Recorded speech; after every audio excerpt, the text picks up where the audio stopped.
আসসালামু আলাইকুম। যারা আজকে বাংলাদেশ বিমানে কুয়েত থেকে ঢাকা যেতে চাচ্ছেন তাদের জন্য দুঃসংবাদ। আজকে 13ই নভেম্বর 2025 ঢাকা যেতে যাচ্ছেন বা টিকিট কেটেছেন আপনার বা টিকিট নিয়েছেন আপনারা বিভিন্ন এজেন্সি থেকে বাংলাদেশ বিমানের মাধ্যমে ঢাকা পৌঁছাবেন বা দেশের উদ্দেশ্যে পাড়ি দেবেন। কিন্তু আপনাদের জন্য দুর্ভাগ্য এই জন্যই যে কোনো কারণবশতই আজকে বাংলাদেশ বিমানের শিডিউল বিপর্যয় ঘটেছে। আর শিডিউল বিপর্যয় ঘটেছে বলতে এটা আসলে শুধু খালি বাংলাদেশ বিমান না, কিছুদিন আগে 3-4 দিন আগে কিন্তু আপনার কুয়েতেরও বিমান কুয়েতের এয়ারওয়েজ যেটা রয়েছে, এয়ারলাইন্স যেটা রয়েছে সেটাও কিন্তু আপনার দেখেছেন আপনারা যে এরকম শিডিউল বিপর্যয় হয়েছিল। এই শিডিউল বিপর্যয়গুলো কেন হয় এটা একটু পরে বলছি, তার আগে আমি বলেছি যে কীভাবে আপনারা যাবেন, কখন হবে এই শিডিউলটা বা কবে যেতে পারবেন। যারা আজকে 13ই নভেম্বর 2025 ঢাকার উদ্দেশ্যে কিংবা বাংলাদেশের উদ্দেশ্যে রওনা দিতে চেয়েছিলেন, পাড়ি দিতে চেয়েছেন কুয়েত থেকে, তারা আগামীকাল সকাল 10টায় আপনাদের ফ্লাইটটি বাংলাদেশের উদ্দেশ্যে রওনা দেবে। কুয়েত থেকে সকাল 10টায় ছেড়ে যাবে বাংলাদেশ বিমানটি। তাহলে আপনাদের অবশ্যই যেতে হবে 14ই নভেম্বর।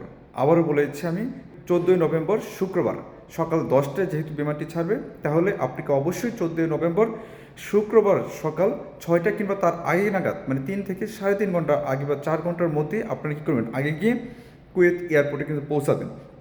এমনকি তারপর আপনারা সেখান থেকে ইমিগ্রেশন ক্রস করে বিমানে যাবেন বা সকাল 10টায়, শুক্রবার সকাল 10টায় 14ই নভেম্বর 2025 শুক্রবার সকাল 10টায় আপনাদের বিমানটি যাবে। আর আমি সাথে আছি রফিকুল ইসলাম, বাংলা ট্রাভেলস মাহবুল্লাহ থেকে, কুয়েতের মাহবুল্লাহ শহর থেকে। তো যারা আসলে টিকিট নিতে চান বিভিন্ন জায়গা থেকে আমাদের কাছে কিন্তু আপনারা টিকিট নিতে পারেন বাংলা ট্রাভেলস থেকে।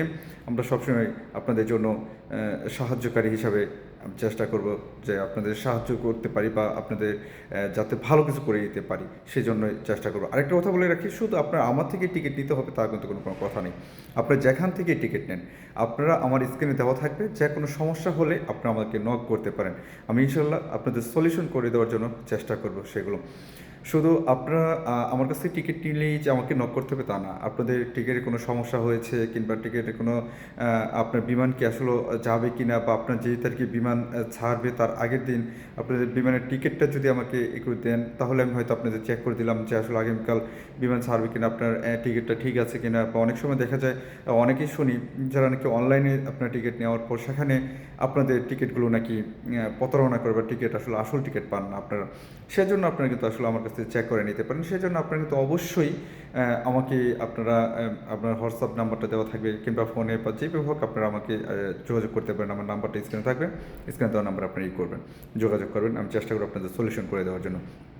আর যে কোনো জায়গাতে বা যে কোনো সময় যদি আপনারা কোনো বিমানের টিকিট কাটেন, তাহলে অবশ্যই আপনি একটা জিনিস চেষ্টা করবেন যে আগের দিন যাতে আপনার পরিচিত হোক আমার কাছ থেকেও, আমার কাছেই আপনার চেষ্টা করুন নক করার জন্য। আমি চেষ্টা করব আপনাদের সব কিছু সলিউশন করে দেওয়ার জন্য। যেমন আগের দিন আপনার নক করলে যে আপনি কত তারিখ যাবেন, কিংবা বা আপনার বিমান ঠিক আছে কিনা, কিংবা আপনার আগের দিন কতটায় আপনার বিমানটা ছাড়বে, সব কিছু একটু যেটা আমি চেষ্টা করবো আপনাকে বলে দেওয়ার জন্য। আপনার যত মনের প্রশ্ন আছে সবগুলো বলে দিতে চেষ্টা করবো, বা কতটুকু মাল নিতে পারবেন সব কিছু আমি বলে দেবো।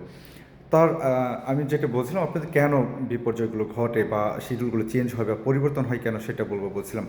শুধু কিন্তু এটা বাংলাদেশ বিমানের খালি পরিবর্তন হয় এরকমটা না। আমি জানি অনেকেই বলবেন, মন্তব্য করেন বাংলাদেশ বিমানে এরকম হয়, কিন্তু আসলে বাংলাদেশ বিমান খালি যদি হয় তা এরকম না, এমনটা না। কেন বলবো আমি, কিছুদিন আগেও দেখেছেন আপনি যে 3-4 দিন আগেই ধরি আমি, 3-4 দিন আগেও কিন্তু আপনার কুয়েত এয়ারলাইন্স যেটা আছে, যেটা অনেকেই বাংলাদেশিরা করে ফোন করে বলে ভাই আমাকে কুয়েত এয়ারলাইন্সে আগে টিকিটটা দেখান। সেই জন্য বলতেছি, সেখানেও কিন্তু আপনারা জানেন যে কুয়েত এয়ারলাইন্সের শিডিউল কিন্তু বিপর্যয় হয়েছে। কারণ ঘন কুয়াশার কারণে 100 মিটারের পর কিন্তু সামনে কিন্তু দেখা যাচ্ছিল না। তো সেই জায়গা থেকেই আপনার তারা বিমানটা নিয়ে কিন্তু রওনা দিতে পারেনি, বিশ্বে কিন্তু তারা পাড়ি দিতে পারেনি। সেই জন্য আপনাদেরকে বলছি যে আসলে এরকম সব বিমানই হয়ে থাকে, আপনার আল জাজিরা হয়ে থাকে, আপনার বাংলাদেশ বিমান হয়ে থাকে, কিংবা কুয়েত এয়ারলাইন্স হয়ে থাকে, বিভিন্ন রকমের হইতে পারে, বিভিন্ন সৌদি এয়ারলাইন্স হইতে পারে, সব কিছুতেই হতে পারে। এটা হয় কেন, এরকম 2-3টা কারণ হতে পারে। সেটা হলো কি, আপনার ধরেন যেমন আবহাওয়াজনিত কিছু কারণ থাকতে পারে, যান্ত্রিক ত্রুটি থাকতে পারে বিমানের, এই জন্য হতে পারে। তারপর ধরেন আপনার কোনো বিআইপি মানুষ যদি থাকে, আপনার বিআইপি বিভিন্ন দেশের হয়তো সরকার আসতেছে বা কোনো কিছু, বা সেই সময় বা বিভিন্ন রকম বিআইপি টাইপের থাকতে পারে, তো বোঝেন সেভাবে তারা আসতে পারে। বা এরকম আরও কিছু বিভিন্ন সমস্যা থাকতে পারে, যেমন হঠাৎ করেও কিন্তু আপনার দেখা যায় আকাশের মানে ভালো ঝড় হচ্ছে এমনটা একটা দেখাচ্ছে বা ঝড়ের আভাস পাচ্ছে, সেই সময় কিন্তু তারা কিন্তু আসলে শিডিউলগুলো চেঞ্জ করতে পারে বা জরুরি অবতরণও করতে পারে এরকমটা। তো সেই জায়গা থেকে আপনাদের জন্য আসলে মেসেজটা দেওয়া এটাই যে আসলে বাংলাদেশ বিমানের শিডিউল বিপর্যয় হয়েছে মানে বা আপনাদের মানে তারা যে ইচ্ছাকৃতভাবে করে মানে এগুলো না, কিন্তু অনাকাঙ্ক্ষিত কিন্তু হয়ে যায়। কারণ কোনো বিমানই কিন্তু বা এয়ারলাইন্স কিন্তু সেগুলো কিন্তু চায় না যে সেগুলো আপনার করবে, তাদের নামটা খারাপ হবে, দুর্নাম হবে, এমন কিন্তু কোনো এয়ারলাইন্স চায় না। তো অবশ্যই চাই যারা একটু ভালো সার্ভিস দেয়, আমার কাস্টমারগুলো আমি ধরি, এইভাবে কিন্তু সবাই চায়। তো সেই জায়গা থেকে আমি বলবো আপনার মনে করেন যে এটাতে কোনো বাজে কমেন্ট করার কিছুই নেই।